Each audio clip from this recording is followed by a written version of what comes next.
Aujourd'hui, dans Parlons-en, une question. Qu'est-ce que c'est qu'être féministe aujourd'hui sur le continent africain? Y a-t-il un ou des féminismes sur ce continent immense et mosaïque? Comment partage-t-on les luttes? Sur quoi se retrouve-t-on? Sur quoi se distingue-t-on? Comment faire face aux menaces, au recul des libertés et à la montée des fondamentalismes? Avec moi, deux invités. Catherine Djimed, vous êtes tchadienne. Merci beaucoup d'être là. Nadja Tikiche, vous êtes marocaine. Merci à vous. On a beaucoup de choses à se dire. C'est Parlons-en et c'est parti.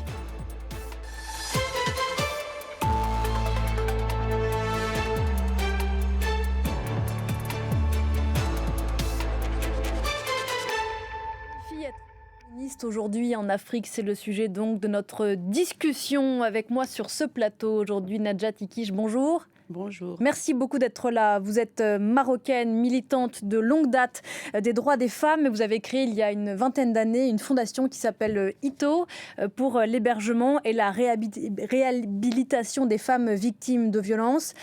Votre association lutte aussi contre les mariages des mineurs, la déperdition scolaire et pour l'autonomisation des femmes. Catherine Djimed, bonjour. Bonjour. Vous êtes tchadienne, institutrice de formation, fondatrice et coordinatrice du Centre d'insertion des filles en déperdition scolaire, l'autonomisation des jeunes filles et des femmes, l'adaptation au changement climatique, la lutte contre les violences sexuelles et sexistes. Ce sont aussi certains des combats que vous menez au Tchad. Vous faites partie toutes les deux des 7 militantes d'une délégation internationale invitée ici à Paris, réunies à l'occasion d'un événement qui s'appelle Féministes en action. J'ai une première question pour toutes les deux, très simple. Ça veut dire quoi pour vous aujourd'hui être féministe ? Merci beaucoup. Être féministe chez moi veut dire que nous avons des choses qui sont des tabous, les réalités sociologiques qui entravent les droits des femmes et aussi les pesanteurs sociaux qui sont là, qui pèsent sur les femmes. Donc, être féministe, il faut se battre au jour le jour. Nadja Tikiche, être féministe, c'est un combat ? Effectivement. D'abord, merci pour l'invitation. Effectivement, c'est un combat 24 sur 24, 12 mois sur 12 mois. Donc, c'est un combat, pour moi, c'est un combat qui dure dans le temps et qui n'a jamais de fin. Parce qu'on ne peut pas prétendre que être féministe, dès qu'on a des acquis, ça y est, on arrête d'être féministe. On a des acquis, c'est là où il faut rester féministe 1000% pour protéger les acquis. Vous militez depuis les années 70. Exactement. Beaucoup de chemin parcouru, j'imagine, bien sûr, en un demi-siècle et encore beaucoup à faire. Oui, depuis 76, quand j'ai adhéré à la commission femmes du PS marocain à l'époque, et j'ai participé à la formulation du premier cahier revendicatif féministe à l'époque. Ça voulait dire quoi en 76 être une féministe marocaine? Être assez seule?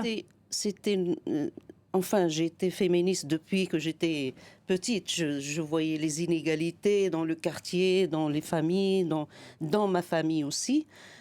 Et là, quand j'ai adhéré vraiment au féminisme de façon active et organisée, je me suis dit, à l'époque j'étais jeune, je me suis dit comment les femmes qui sont âgées avec moi dans le même combat, comment ils ont commencé et comment ils ont résisté et comment ils continuent. C'était ma question. Parce que j'ai découvert que c'est pas une question qui va se régler tout de suite ou dans 2 ans ou dans 10 ans. C'est une question qui va durer dans le temps. Et je me suis posé la question, est-ce que j'aurai la force et l'énergie de continuer comme ces femmes-là âgées devant moi? Vous avez la réponse, non? Oui, j'ai la réponse. J'ai un petit peu la réponse. Malgré que quand on avance dans l'âge, on devient plus déterminé et plus acharné. Plus on vieillit, plus on est déterminé. Oui. Vous êtes d'accord avec ça? Oui, très d'accord, parce que le travail que nous faisons, nous voudrions avoir des relèves pour que ces jeunes qui arrivent après nous puissent prendre le bâton. Il n'y a pas la relève aujourd'hui? Pourtant, on a l'impression, en tout cas, vu d'ici, que les jeunes filles aujourd'hui sont plus déterminées encore que nous, ou que la génération d'au-dessus, non? Vous ne le sentez pas, vous? Non, on le sent, parce que si on parle de nous qui avons de l'âge, nous sommes en train de former... De former des jeunes filles qui vont être nos relèves de demain. Donc, je pense que il y a des relèves. Donc, c'est pas du tout normal. Vous nous voyez, on est debout. C'est parce que nous sommes déterminés à pouvoir aller de l'avant. Mais pour ça, il faut des moyens. On va revenir dans un instant. Je voudrais qu'on regarde très simplement ces quelques chiffres de l'OMS, l'Organisation mondiale de la santé. Alors, ils sont à propos de la région africaine et qui, selon l'OMS, n'englobe pas le Maroc. Mais vous nous direz, Nadja Tikiche, si c'est différent chez vous, avec une autre précaution erratoire. Il gomme, bien sûr, l'immense disparité de ce continent. Mais on va quand même les regarder. D'abord, un constat. Dans le monde, les femmes sont majoritaires. C'est le cas en Afrique, c'est le cas partout dans le monde. Faut-il le rappeler? Ce chiffre inquiétant, d'abord, l'espérance de vie des femmes dans cette région africaine de l'OMS. 62 ans. C'est plus de 10 ans de moins que dans le reste du monde. Autre chiffre, je voudrais qu'on regarde à propos de la santé et des droits sexuels et reproductifs des femmes. Dans cet autre chiffre, 38% des meurtres de femmes imputables au conjoint, c'est presque 10 points de plus que dans le reste du monde. Et d'autres chiffres que je voulais qu'on regarde à propos de la santé et des droits sexuels et reproductifs des femmes. Moins d'une femme sur deux dans cette région Afrique a accès aux méthodes contraceptives modernes, 43%, et près de 200 000 femmes décédées en 2020 suite à des complications liées à la grossesse ou à l'accouchement. Catherine Gimette, lequel de ces chiffres vous fait le plus bondir? Le constat est là. Le constat est là et chaque jour, les femmes meurent en accouchant chez nous. Et donc, je pense que ce sont des constats réels. Et Elles meurent faute de soins, faute de prise en charge. De quoi meurent-elles aujourd'hui? des fois, il y a aussi un problème qui se pose à la consultation prénatale. Et donc, quand les femmes sont enceintes, il faut aller à l'hôpital, voir un médecin qui va t'orienter. Mais des fois, les femmes ne viennent pas et après, quand elles arrivent, c'est la catastrophe. Et aussi, il y a aussi le problème de suivi aussi médical qui est là. Donc, il faut que les gens puissent comprendre. Donc, ces chiffres-là, c'est des chiffres qui ne me font pas peur. Ils ne vous font pas peur parce qu'on sent que l'engagement est là, mais ils sont quand même très, très inquiétants, Nadja Tikiche. Par exemple, ce chiffre sur les féminicides, 38% imputés aux maris, c'est quelque chose sur lequel vous travaillez beaucoup au Maroc? Oui, effectivement, on travaille beaucoup là-dessus. On travaille surtout sur le décès des femmes, sur la santé des femmes en général. Et le chiffre qui m'inquiète beaucoup, c'est le décès des femmes en accouchant aussi. Surtout dans les régions reculées du Maroc, parce que il n'y a pas de dispensaire, il n'y a pas d'hôpital, il n'y a pas de... Les femmes ne savent même pas ce que ça veut dire un suivi pré-accouchement. Donc très concrètement, aujourd'hui, dans ces villages dont vous parlez, Oui. on est enceinte et on accouche chez soi, comme on peut, avec n'importe comment. Avec les moyens du bord. Ben oui, parce que quand je vais accoucher et je dois faire 4 heures de piste et 2 heures de route goudronnée. C'est ça la réalité. Il y a des femmes qui meurent en route, il y a des femmes qui accouchent en route, il y a des femmes qui ont des complications. Donc les femmes préfèrent rester à la maison et subir. Et donc c'est très difficile pour toutes les femmes qui habitent les régions reculées. Je ne parle pas des femmes qui habitent les grandes villes ou les petites villes.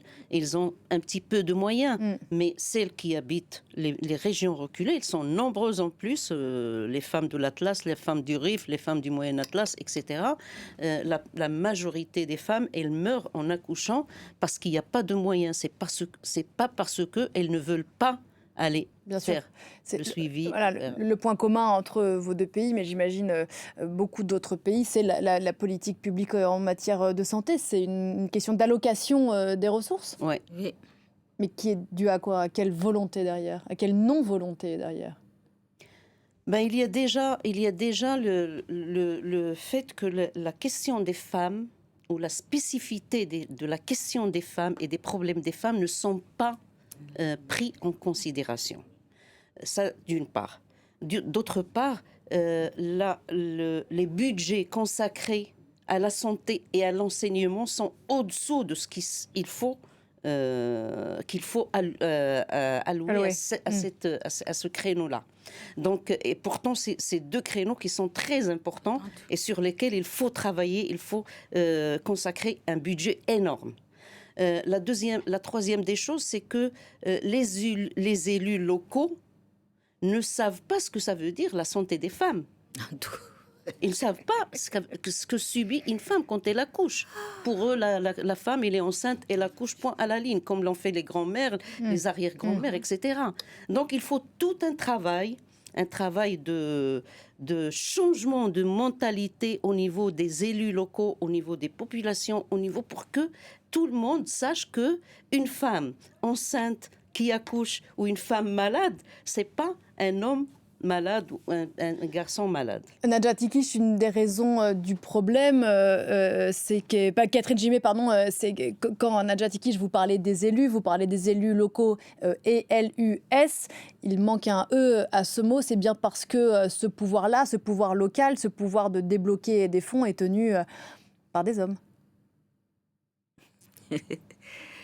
Au fait, il faudrait que, Nadia l'a bien dit, les élus locaux, il faudrait que le féminisme puisse sensibiliser les femmes pour leur implication dans la politique. Parce que chez nous, tu ne peux pas te lever comme ça, être candidate.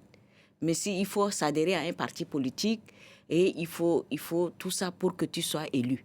Et donc, notre travail, il faudrait qu'on puisse sensibiliser beaucoup des femmes pour que ces femmes-là soient élues, afin que s'il y a une loi à légiférer, peut-être que nous allons avoir nos voix pour pouvoir dire que non, dans tel ministère, il faut qu'il y ait ça, dans tel ministère, il faut qu'il y ait ça, et beaucoup de ressources pour pouvoir prendre en compte les problèmes des femmes qui accouchent dans les villages. Comme l'a dit Nadia, vous prenez un village où il faut parcourir 50 km, il faut parcourir 60 km pour venir en ville pour se faire soigner ou pour accoucher. Et entre-temps, qu'est-ce que cette femme-là va devenir? Soit elle meurt en route, soit elle accouche sans accompagnement, sans être assistée. Et donc, c'est un problème crucial dans nos pays. Donc, je pense que ce que les féministes sont en train de faire maintenant, je pense que nous allons conscientiser les unes les autres pour pouvoir briser ce qui est en train d'être fait. Le nerf de la guerre, du combat féministe, c'est l'argent, on l'a évoqué, c'est accéder à ces postes de pouvoir, ces postes décisionnels. Encore faut-il pour cela avoir l'éducation qui le permet, avoir les codes, savoir pousser les bonnes portes au bon moment. Et ce qui vous rassemble toutes les deux, notamment, c'est votre engagement pour la lutte, pour l'accès de toutes les filles, de toutes les jeunes femmes à l'éducation. Il est long et encore les chemins là-dessus.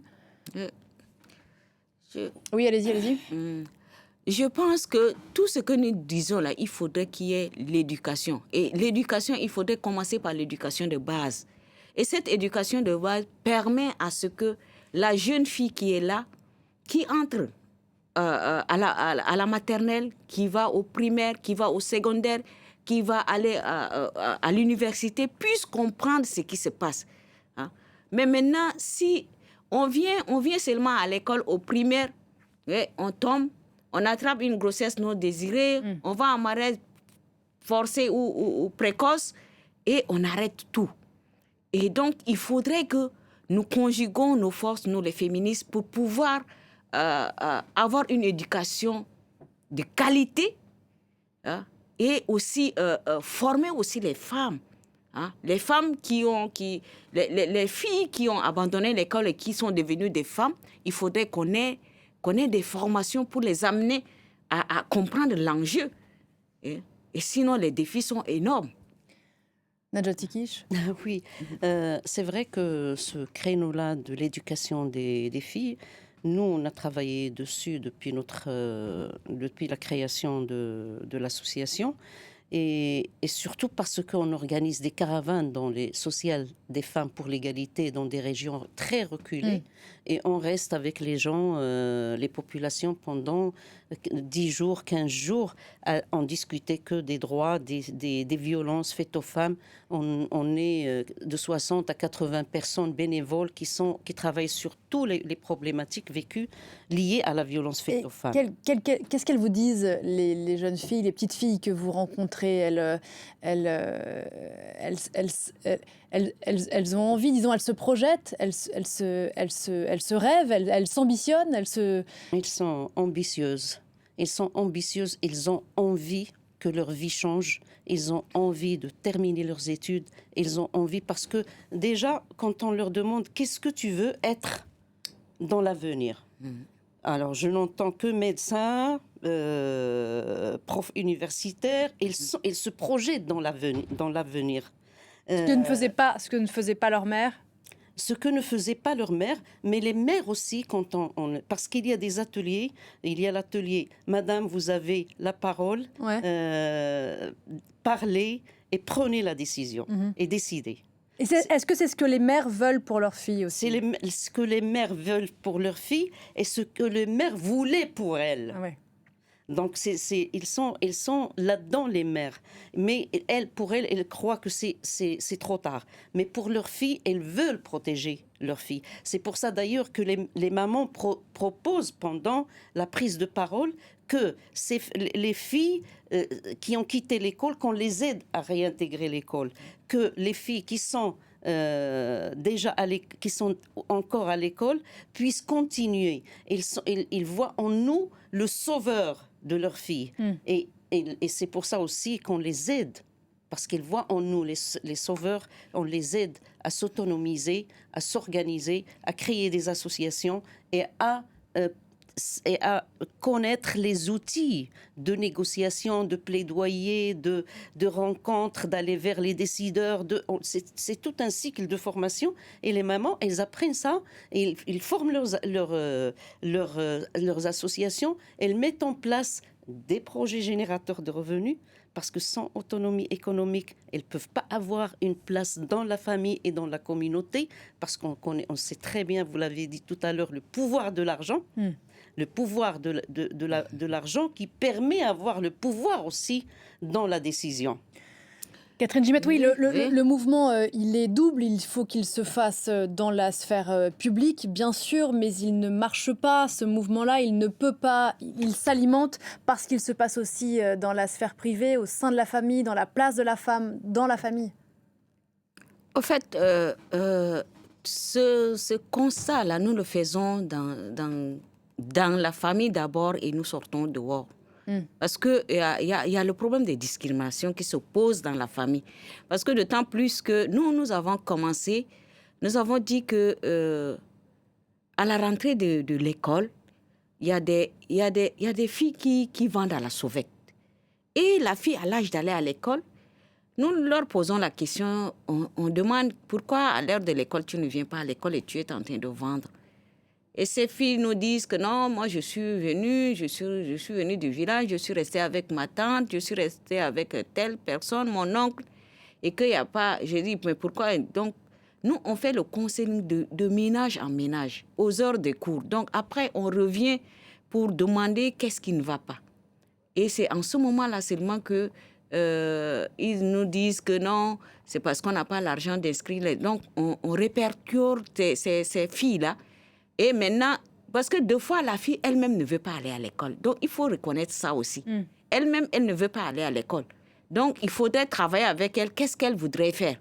Et cette fille-là, c'est qu'elle voudrait faire. Elle va dire que moi, je veux faire la couture, je veux faire le maraîchage, je veux faire la menuiserie, je veux faire ceci. Et on l'oriente pour qu'elle puisse faire. Et puis après, on la suit.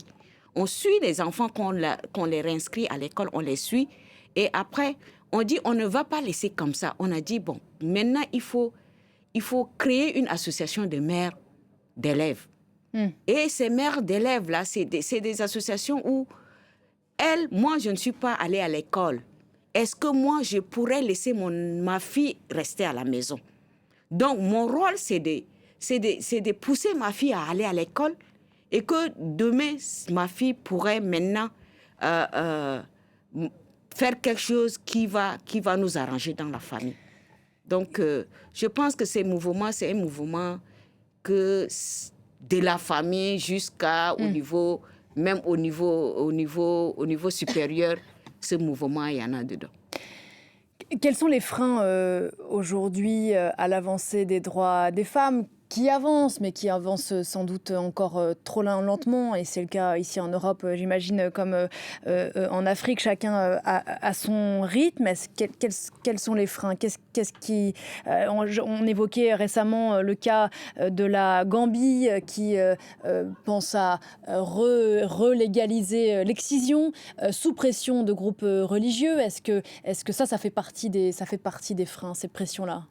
Pression des fondamentalistes, par exemple. Oui, parce que quand il y a une forte présence de l'obscurantisme, du conservatisme, et que dans la société, il y a aussi une forte éducation patriarcale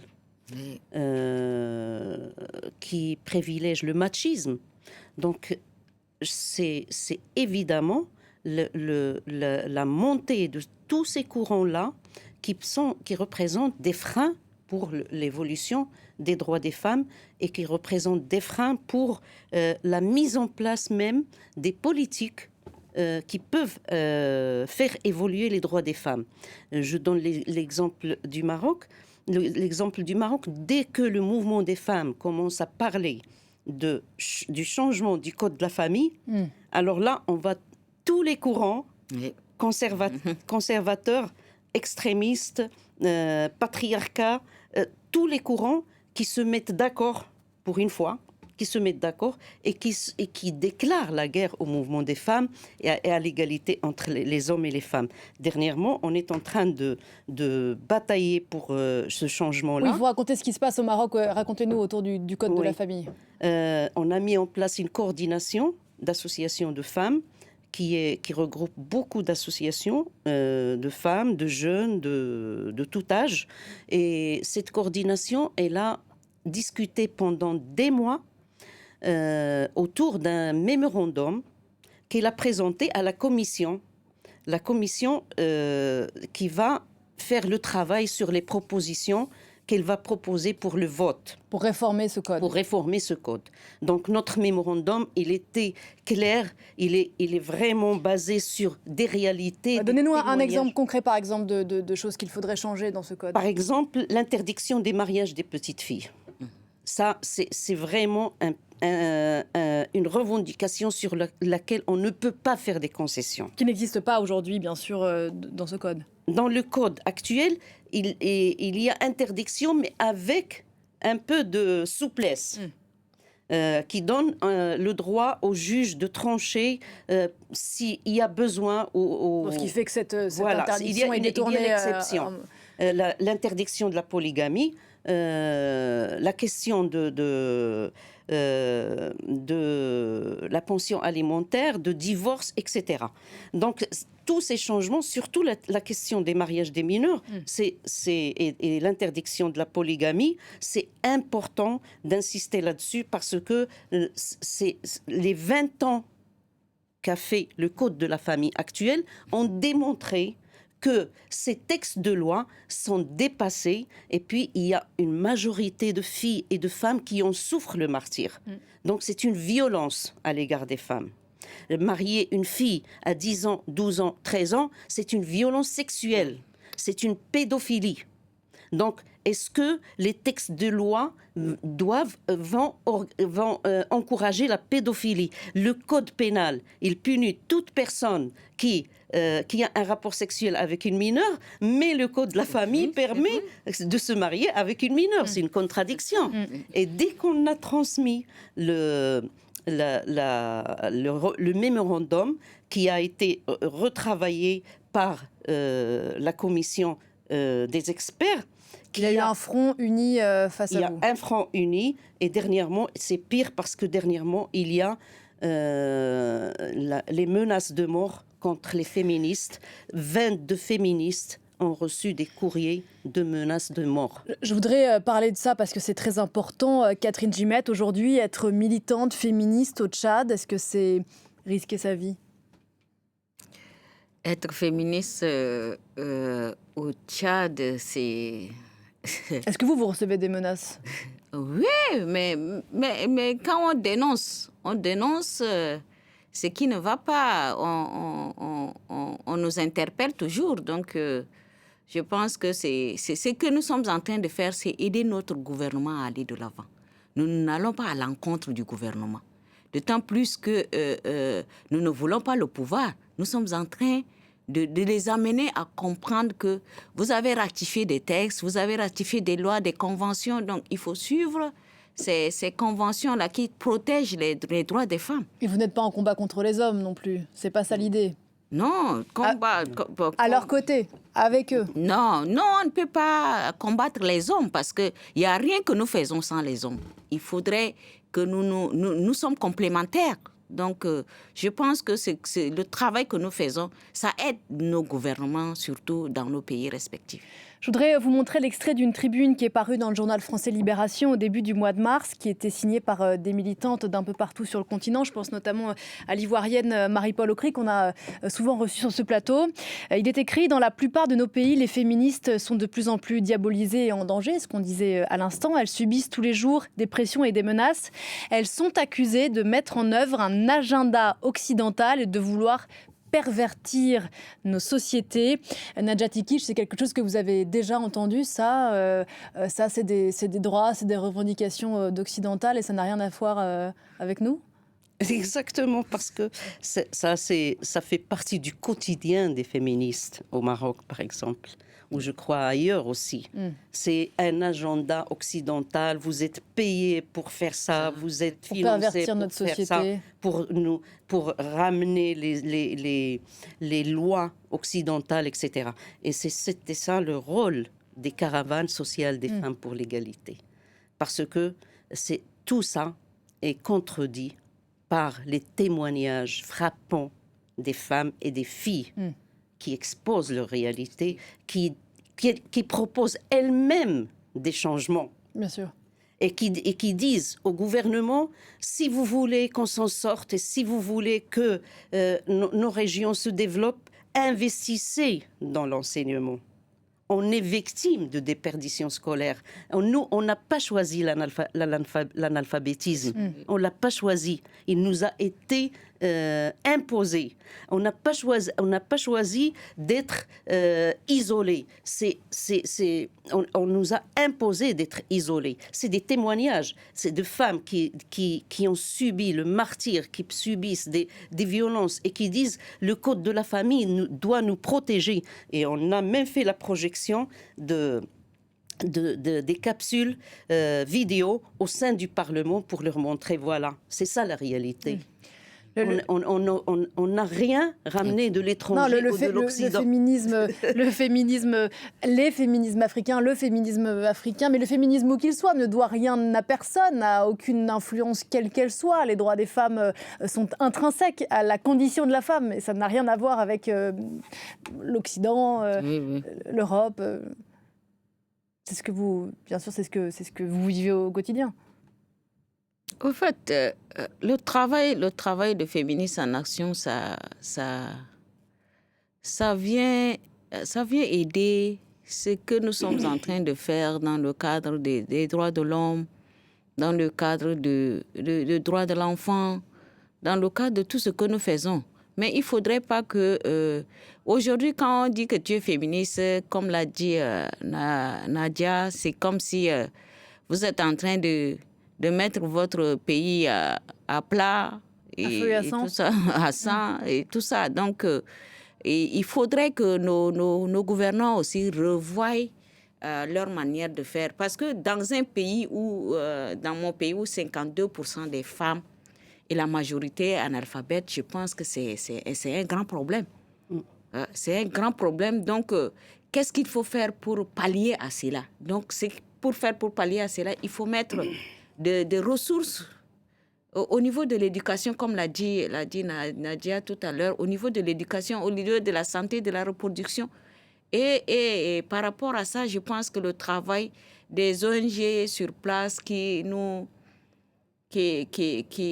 soutient, et ce travail est en train de faire dans le sens de la sensibilisation pour pouvoir aller de l'avant. Donc, Mais une femme sur deux analphabète aujourd'hui au Tchad, si les moyens ne sont pas mis, n'ont pas été mis, c'est parce que de tout temps, on a préféré, je le dis avec beaucoup de guillemets, bien sûr, ne pas permettre aux femmes de savoir, de connaître, d'apprendre pour prendre en main leur destin. On en est encore là. En tout cas, nous qui sommes ici, nous sommes en train de sortir ces femmes-là de l'ordinaire, parce qu'il ne faudrait pas que nous disions qu'il faut rester sur place. Il faut bousculer pour que la liberté, ça s'arrache. Donc, il faut bousculer pour qu'on puisse aller de l'avant. Parce que ce qui se passe aujourd'hui, il y a beaucoup de choses qui se passent où les gens ne relèvent pas l'information. Et ça reste... Et ce que nous faisons avec les médias, tout ça, je pense que maintenant, ça commence. Les autres femmes qui ont peur, elles sont en train de se réveiller pour pouvoir revendiquer leurs droits. Nous avons les lois qui nous protègent. Nous avons la loi sur la parité, les nominations électives. Donc, qui est respectée? Qui est respecté? Qui n'est pas respecté. Donc, on est en train de se bousculer pour revendiquer ça.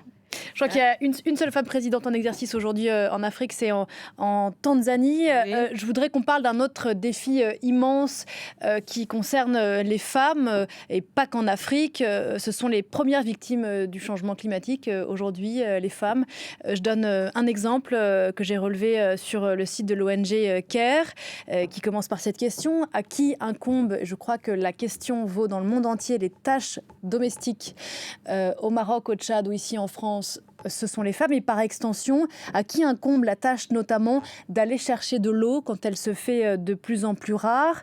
Une tâche qui incombe aux femmes, bien sûr, et qui les expose.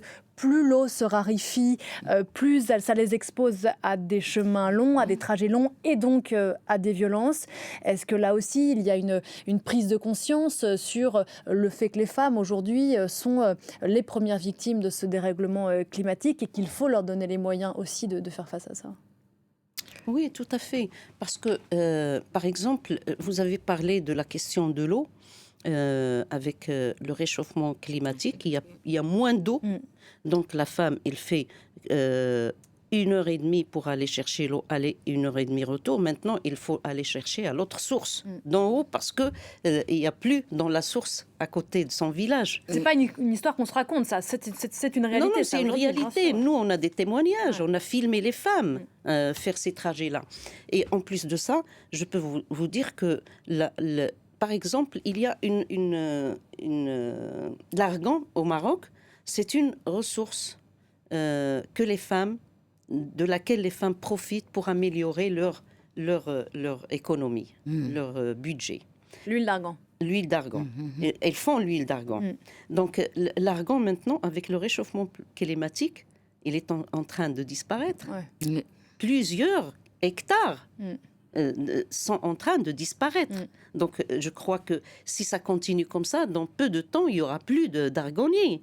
Le cactus aussi, il n'y en aura plus. Et c'est avec ça que les femmes, la plupart des femmes du sud du Maroc, font leurs crèmes, leurs huiles, qu'elles vendent. Et puis, c'est avec ça qu'elles font. Et il n'y a pas d'alternative qui est proposée. Il n'y a pas d'alternative que vers la région d'Ouarzazate ou vers le désert, un petit peu moins critique que vers la région de Taroudante et d'Agadir. Donc les femmes sont en train maintenant d'être rejetées dans la pauvreté extrême à cause de ces changements climatiques, à cause de l'absence de l'eau, à cause du bois qui n'existe plus. parce qu'il y a des villages, leur seul moyen de survivre en hiver, c'est le bois. Et du coup, les forêts sont dévastées par la sécheresse, et donc, il n'y aura plus de bois d'ici. Ouais, accompagner la transition climatique, c'est aussi un féminisme. On le comprend, Catherine Gimette.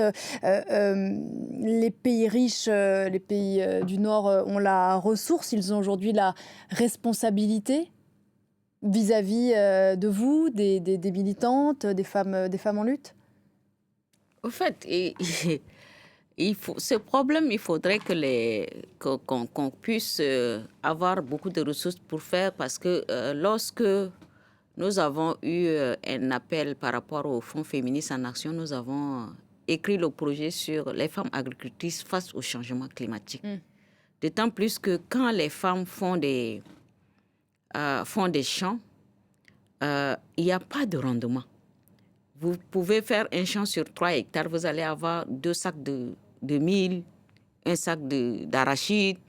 Et c'est comme ça que nous avons dit que non, il faut aussi faire le plaidoyer auprès de Osfam à travers Fonds féministes pour pouvoir amener les femmes à se prendre en charge en leur donnant peut-être un forage.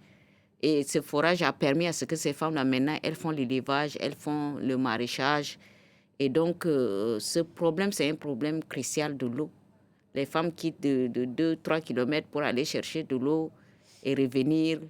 Et donc, le plaidoyer vers nos gouvernants, maintenant, avec les ONG qui sont sur place, ils sont en train de faire des forages dans les villages pour permettre aux femmes de se prendre en charge et de ne pas faire des trajets et aussi avoir de l'eau potable pour boire. Adapter les combats aux réalités aussi d'aujourd'hui et du dérèglement climatique. J'ai appris en préparant cette émission que le 31 juillet, c'était la journée internationale de la femme africaine. Ça date visiblement de 1974. Il serait peut-être temps de supprimer cette journée, de faire du 8 mars la journée des droits des femmes, où qu'elles soient, dans le monde entier. Merci infiniment à toutes les deux d'être venues sur ce plateau ce matin. Nadjat Ikish, on retrouve donc votre travail, on le disait tout à l'heure, à la Fondation Ito pour l'hébergement et la réhabilitation des femmes victimes de violences. Catherine Gimette, merci infiniment.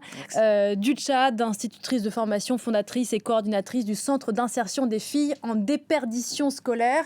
Je ne sais pas si on aura fait avancer la cause des femmes aujourd'hui, mais on en aura beaucoup parlé ensemble. Et merci encore. On va se retrouver, nous, dans une vingtaine de minutes pour une édition spéciale consacrée au discours que le président Emmanuel Macron doit donner à partir de 11h, heure de Paris, à la Sorbonne. Discours sur l'Europe, à quelques semaines, bien sûr, des élections européennes ici, chez les 27. On va en parler longuement avant d'écouter le président Macron avec Caroline de Camaret,